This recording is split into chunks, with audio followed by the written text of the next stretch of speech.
वाराणसी के काशी विश्वनाथ मंदिर में एक बार फिर विवाद का मामला सामने आया है। आरोप है कि मंदिर में तैनात एसडीएम शंभू शरण और उनके साथ मौजूद बाउंसरों ने दर्शन करने आए श्रद्धालुओं से अभद्र व्यवहार किया। फुलवरिया के बाबूलाल सोनकर और भदेनी के अनुज पांडे ने बताया कि जब वे रविवार को दर्शन करने पहुंचे तो वहां धक्कामुक्की, गाली गलौज और मारपीट जैसी स्थिति बन गई। पीड़ितों ने मौके पर मौजूद डीएम और कमिश्नर से मौखिक शिकायत की और बाद में चौक थाने में लिखित तहरीर देकर एसडीएम और उनके साथियों के खिलाफ सख्त कार्रवाई की मांग की है। फिलहाल इस मामले को लेकर मंदिर परिसर में चर्चा तेज हो गई है। अपना परिचय बताते हुए घटना बताइए। मेरा नाम बाबूलाल सोनकर है, फुलवरिया का रहने वाला हूँ। मंदिर के पश्चिम द्वार पर खड़े थे। शंभू शरण जी एसडीएम साहब आए तो क्या है, उनके दर्शन करने के लिए पीछे से कॉलर पकड़ के मेरे माँ बहन की गाली दिए, मारो के आवाज़ दिए। प्राइवेट सुरक्षा वाले मुझे जो घेर लिए, कॉलर पकड़ के बाहर करने लगे। कब की घटना है ये करीब 12:30 बजे है। प्रथम आरती खत्म हुई है रात को, आज ही की। शिवरात्रि के पावन पर्व पे प्रथम आरती के पश्चात ये घटना हुई है। ये हमारे मित्र हैं बाबूलाल सोनकर जी, और ये फुलवरिया के रहने वाले हैं। प्रतिदिन 25-30 वर्षों से नित्य रोज शयन आरती में आते हैं और इनके साथ वहाँ मारपीट, गाली गलौज सब हुआ। और उसका की मौखिक शिकायत हम लोगों ने कमिश्नर साहब जो मंडलायुक्त महोदय हैं उनसे और डीएम साहब से दोनों लोग से किए। घटनास्थल पे वो मौजूद थे? नहीं, घटनास्थल पे नहीं, वो वहाँ से थोड़े दूर पे परिसर में ही थे। हम लोग जाके उनका शिकायत भी की उनसे। उन्होंने जांच करा के सीसीटीवी फुटेज से कार्रवाई करने का भरोसा दिया है। उसके बावजूद हम लोग चौक थाने पे आके कंप्लेन किए।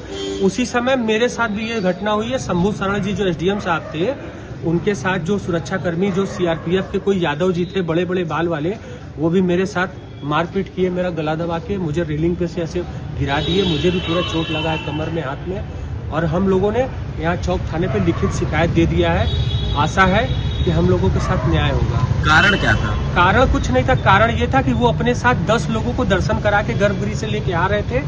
हम लोग चूंकि नित्य जाते हैं तो हम लोग जाने लगे अंदर, तो उन्होंने रोका। तो उसका हम लोगों को जाना उनको पसंद नहीं आया, इसलिए वो हम लोगों के साथ हम लोग जबरदस्ती चले गए। तो जब हम लोग निकल रहे थे तब हम लोग के साथ ये कार्रवाई की है। आप लोग बनारसी के रहने वाले हैं? हम लोग ये 80 के रहने वाले हैं। जन्मजात 24 कैरेट खाटी बनारसी हैं। 365 दिन बाबा विश्वनाथ का दर्शन करते हैं। तो फुलवरिया कैंट के, ये फुलवरिया का रहने वाले हैं, कैंट के रहने वाले हैं। और हम लोग यहाँ नित्य बचपन से रोज आरती में आते हैं। 2500 साल से ये भी आ रहे हैं, बचपन से मैं भी रोज आ रहा हूँ। दैनिक दर्शन करने वाले? दैनिक दर्शनार्थी हैं हम लोग। थाने पे आए तो क्या हुआ? थाने पे आए हैं तो यहाँ के जो नाइट अफसर थे उन्होंने बोला है कि आप अपना प्रार्थना पत्र दे दीजिए और आपके खिलाफ उनके खिलाफ जो भी उचित कार्रवाई होगी हम उसकी जांच करा के उनकी कार्रवाई करेंगे। जो मौके पे जो भी नाइट अफसर थे, इंस्पेक्टर साहब 2 स्टार त्रिपाठी जी कोई दरोगा जी थे, उनको हम लोगों ने दिया है। मुझे उनका नाम स्मरण नहीं आ रहा है। आप लोग ने तहरीर दिया है? तहरीर दे दिया। हम दोनों लोगों ने अलग अलग तहरीर दिया है। क्योंकि घटना से 1 मिनट पहले की बात है। एसएसपी जितने 15 लोग एक सिविलियन को ऐसे धक्का मार रहे थे, अगर वो गिर गया होता तो उसका हाथ पैर टूटना निश्चित था। इतना ऐसा नहीं होना चाहिए। लोग दर्शन कर आते हैं मंदिर में, उसको समय देना चाहिए। ये नहीं कि दर्शन करने आए चल कौन सा होता है दर्शन करने आया आदमी, कहाँ से उज्जैन से कहाँ से आता है, बम्बई से कलकत्ता से। 1 सेकेंड का झलक नहीं था। आदमी को पकड़ के किस लिए आस्था बनाया? बंद करा दीजिए, बाहर से अपना देखेगा चला जाएगा। आया तो कम से कम उतना तो समय मिलना चाहिए, वो दर्शन कर ले।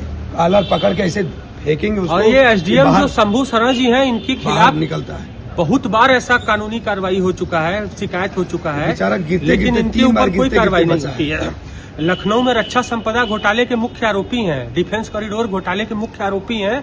यहाँ ये बनारस में काशी विश्वनाथ मंदिर में बैठ के मंदिर के सरकारी तंत्र में पैसा लूट रहे हैं और कुछ नहीं कर रहे हैं। जैसा कि जहाँ पे घटना हुई है पूरा मंदिर परिसर सब लोग सीसीटीवी कैमरे में सब आप इसकी जांच करा लीजिए। हम लोगों ने कमिश्नर साहब से कहा है, मंडलायुक्त महोदय से, कि सीसीटीवी फुटेज निकाल के जांच करवा लीजिए। अगर हम लोग दोषी हैं तो हम लोग को फांसी चढ़ा दीजिए। आपका कहना मंदिर में मंडलायुक्त और डीएम सत्येंद्र जी भी थे? मौजूद थे वहीं पे, उसी समय परिसर उनसे भी में आप लोग की वार्ता हुई? हमारी उनसे वार्ता हुई। हम लोगों ने जाके उनसे निवेदन किया है कि ऐसा ऐसा हुआ है, तो उन्होंने बोला है कि हम ये कैमरा चेक करा के इस पे जो भी कार्रवाई होगा करेंगे। उन्होंने ऐसा बोला है। रोटी, कपड़ा और मकान। रोटी और कपड़े का इंतजाम तो हम सब कर लेते हैं, लेकिन मकान वो भरोसे का काम है। और इसी भरोसे का नाम है आपका अपना प्रॉपर्टी मैनेजर ट्राइका। जी हाँ, अगर आप उत्तर प्रदेश में घर खरीदना चाहते हैं, प्लॉट लेना चाहते हैं, कमर्शियल प्रोजेक्ट लाना चाहते हैं या बड़ी लैंड डील्स में इन्वेस्ट करना चाहते हैं तो बस एक कॉल कीजिए। Call Traika 8101108108। Traika tri energy prop solution private limited पिछले 10 सालों से यूपी में भरोसे के साथ काम कर रही है। एक प्रोफेशनल प्रॉपर्टी मैनेजमेंट कंपनी जिसकी कमान संभाल रहे हैं 24 साल का रियल एस्टेट एक्सपीरियंस रखने वाले प्रशांत मिश्रा। ऑथोराइज्ड प्रॉपर्टी हो, रेजिडेंशियल हो, कमर्शियल हो, हाउसिंग डेवलपमेंट प्रोजेक्ट हो या बड़ी लैंड डील, ट्राइका देता है आपको सही सलाह, सही प्रॉपर्टी और सुरक्षित निवेश। अगर आपको चाहिए एक प्रॉपर्टी डॉक्टर जो आपकी प्रोफाइल समझे और आपके लिए सही प्रॉपर्टी चुने तो भरोसा रखिए ट्राइका पर। लखनऊ के विभूति खंड में स्थित ऑफिस से पूरे लखनऊ और पूरे उत्तर प्रदेश में आपका अपना प्रॉपर्टी मैनेजर, तो देर किस बात की, ट्राइका को कॉल करें 8101108108। Traika, your property your dream safe है।